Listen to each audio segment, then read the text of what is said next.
Good morning to all. I am Geeta, Assistant Professor from ECE Department, Rogini College of Engineering and Technology. I am going to handle the subject on transmission lines and RF system. So now I am going to discuss about the topic on wavelength and velocity of propagation in Unit 1 and velocity of propagation. The students will be able to know about define wavelength and velocity of propagation. For a open wire line, beta will be equal to 0.04 radians per meter. Find the wavelength and velocity at a frequency of 160 Hz. Hence, calculate the time taken to travel 90 km.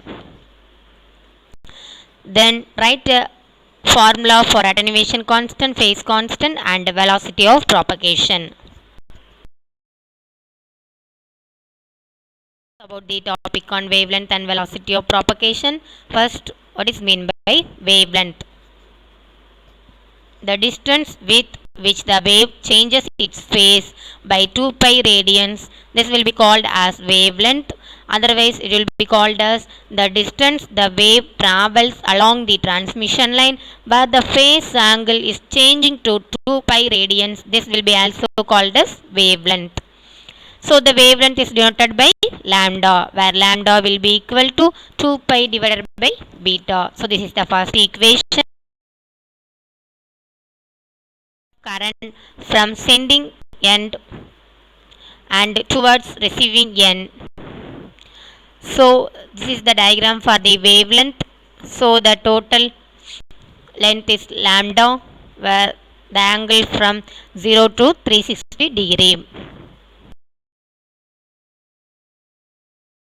So also we know that lambda will be equal to velocity divided by frequency. Then velocity will be equal to lambda into f, where v is the velocity, where f is the frequency. So substitute the lambda value in the above equation. So velocity v will be equal to 2 pi divided by beta into f. So velocity will be equal to omega divided by beta, where 2 pi f we are substituting omega. So this is equation 2.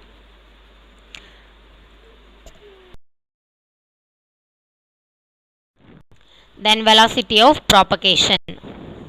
So the velocity of propagation is denoted by, that is, the transmission line will be depends on the change in the phase along the transmission line. So therefore the velocity will be called as the phase velocity, otherwise it is called by wave velocity. So gamma will be equal to ln V1 divided by V2. So in terms of voltage, otherwise current ln I1 divided by I2. Then in general, where gamma will be equal to alpha plus j beta, then gamma will be equal to root of zy. So this is the first equation, where z will be equal to r plus j omega l, where y will be equal to g plus j omega 2. See, these two are equation 2. So substitute the equation 2 in equation 1, where gamma will be equal to root of r plus j omega l into g plus j omega c. Then we have to multiply the both terms, where gamma will be equal to root of r g minus plus j omega r c plus j omega l g minus omega square l c.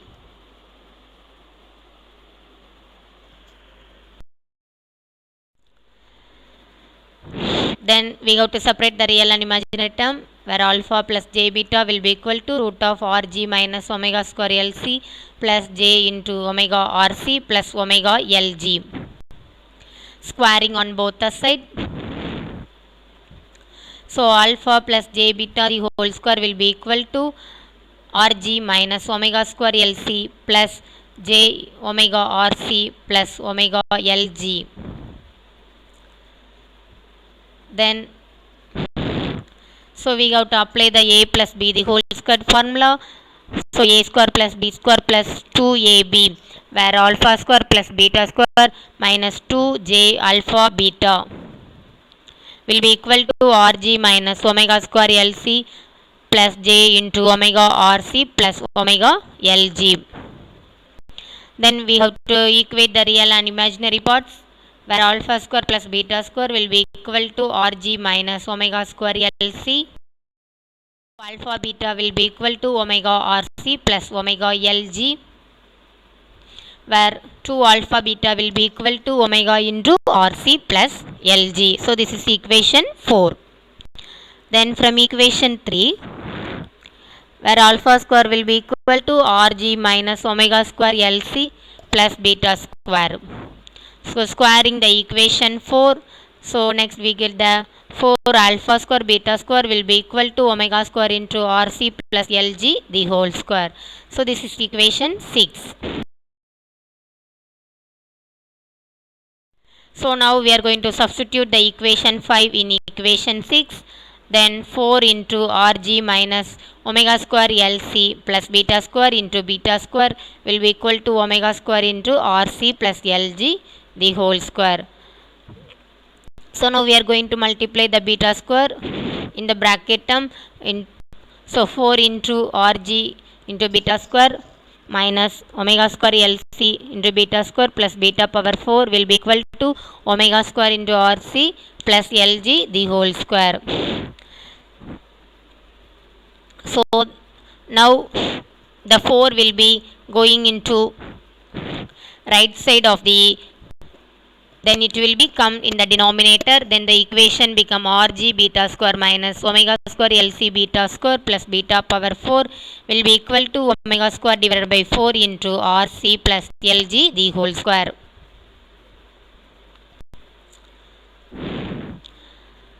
So then we have to simplify the equation as Rg beta square minus omega square Lc beta square plus beta power 4 minus omega square divided by 4 into Rc plus Lg the whole square will be equal to 0.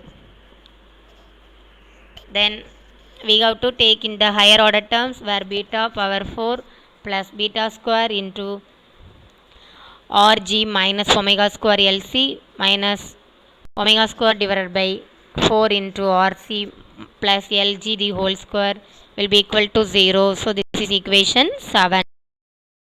So the above equation will be in the form of ax power 4 plus bx square plus c will be equal to 0. Then we are giving the solution for that equation, that is x square will be equal to minus v plus or minus b square minus 4ac divided by 2a, where a will be equal to 1, b will be equal to Rg minus omega square Lc, c will be equal to minus omega square divided by 4 into Rc plus Lg the whole square.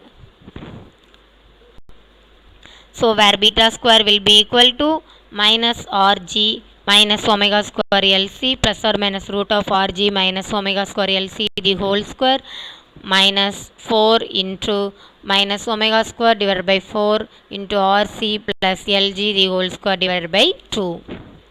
So neglecting the negative value, so beta square will be equal to omega square Lc minus Rg plus root of Rg minus omega square Lc the whole square plus omega square into Rc plus Lg the whole square divided by 2. We have to find the beta value, that is beta will be equal to root of omega square Lc minus Rg plus root of omega square Lc plus Rg the whole square plus omega square into Rc plus Lg the whole square divided by 2. So this is the 8th equation. So now we have to substitute the beta square value in the equation 5. Then alpha square will be equal to Rg minus omega square Lc plus omega square Lc minus Rg plus root of Rg minus omega square Lc the whole square plus omega square into Rc plus Lg the whole square divided by 2. So after we have to simplify that equation, that is alpha square will be equal to, we have to take the LCM. So the LCM is 2.